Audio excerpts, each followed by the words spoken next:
تاریخی بابری مسجد کے مقدمے کا فیصلہ بھی مسلمانوں کے خلاف آیا۔ اس کیس کا فیصلہ 30 ستمبر 2020 جمعہ کو ہوا، جس میں لکھنؤ کی عدالت کے جج سریندر کمار یادو نے فیصلہ سناتے ہوئے بابری مسجد کو شہید کرنے والے 32 مرکزی ملزمان کو بری کر دیا۔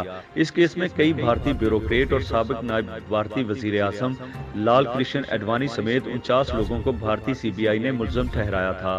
کیس کے طویل مدت دورانیے میں 17 ملزمان اب اس دنیا سے جا چکے ہیں، لیکن اس تاریخی فیصلے کے موقع پر جو نامزد ملزمان زندہ تھے انہیں عدالت نے کارروائی کے دوران موجود رہنے کا حکم دیا تھا۔ بھارتی ریاست اتر پردیش کے علاقے ایودھیا کے مقام پر مسلمانوں کی تاریخی عبادت گاہ بابری مسجد کو 6 دسمبر 1992 کو ہندو انتہا پسندوں نے شہید کر دیا تھا، اور ان مناظر کی تصاویر اور ویڈیوز انٹرنیٹ پر دنیا کے سامنے موجود ہیں۔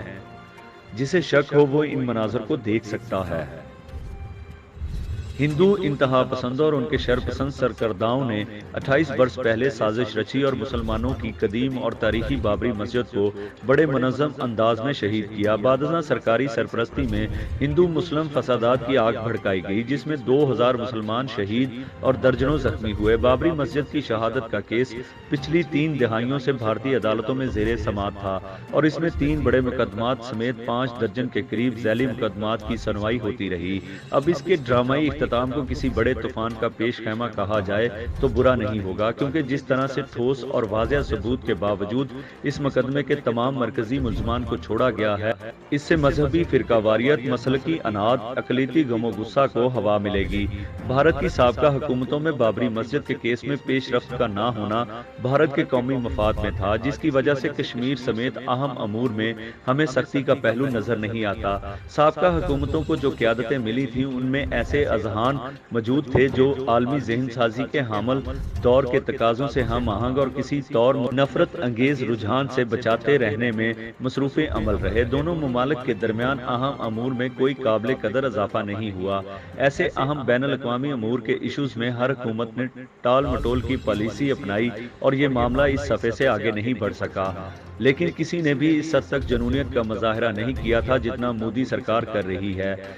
بی جے پی کا معاملہ سیاسی کم اور غاصبانہ معتصبانہ زیادہ لگتا ہے۔ بی جے پی کے پہلے دور حکومت اور پھر دوسرے دور حکومت میں مودی سرکار نے اقلیتوں کے ساتھ عموماً اور مسلمانوں کے ساتھ خصوصاً ظالمانہ رویہ اختیار کیا اور انصاف کی خوب دھجیاں اڑائیں۔ اب وقت ہے کہ دنیا اس طرف توجہ دے اور بھارت میں موجود لاکھوں اقلیتوں کے بھارتیہ جنتا پارٹی اور RSS کے گنڈوں سے جان خلاصی کروائے۔ بھارتی عدالت کے اس یک طرفہ فیصلے اور غیر جانبدارانہ اقدام سے تاریخی حوالوں کو بھی روندا گیا اور بابری مسجد اراضی کو ہندوؤں کے رام کی جنم استھان سے منسوب کر کے مسلمانوں کی ملکیت کو یکسر مسترد کر دیا گیا۔ اس اقدام کو انصاف کے مسیحاؤں کی کھلی ہٹ دھرمی سے تعبیر کیا جا سکتا ہے۔